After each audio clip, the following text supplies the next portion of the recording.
Today I will be talking about ovulation. What is ovulation, why it is important during the pregnancy, and how to measure your ovulating date. So let's begin our video.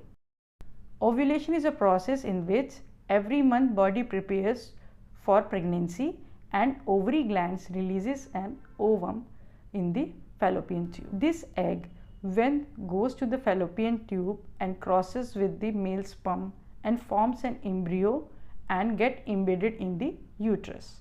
So this is the all process of pregnancy. In this process you have seen that ovulation plays a major role in getting pregnant.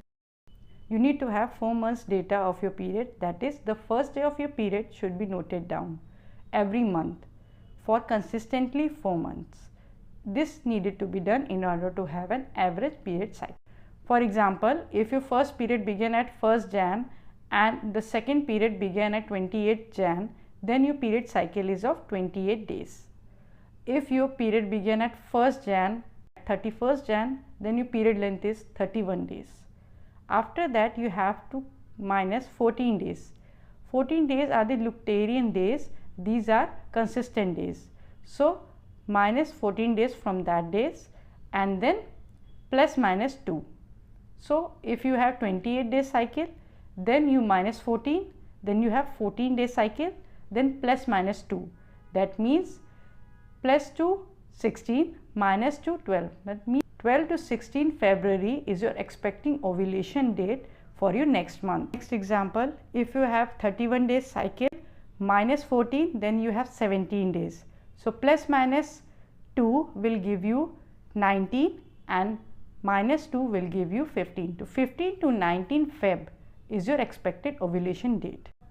If you have 21 days cycle, then minus 14 would lead to 7, then plus minus 2 will lead to 5 to 9. That means 5 to 9 Feb is your ovulating date. So in this short cycle, your periods would be ending at 5 or you will be ovulating also. So you might be spotting even if you are ovulating. So this small time frame would be different. Another point to be noted, if you have taken 4 months data and your first period cycle is coming 28 while other is coming 29, so you can take a rough of 29. If you are having more oscillating period cycle, then you need to go to the gynecologist in order to regulate your period cycle, because without regulating your period cycle you can't find your ovulating date. These are the important days for getting pregnant. If you like my video, found it effective and useful and life changing, then please do subscribe to my channel Mom's Guidebook and share it with your family.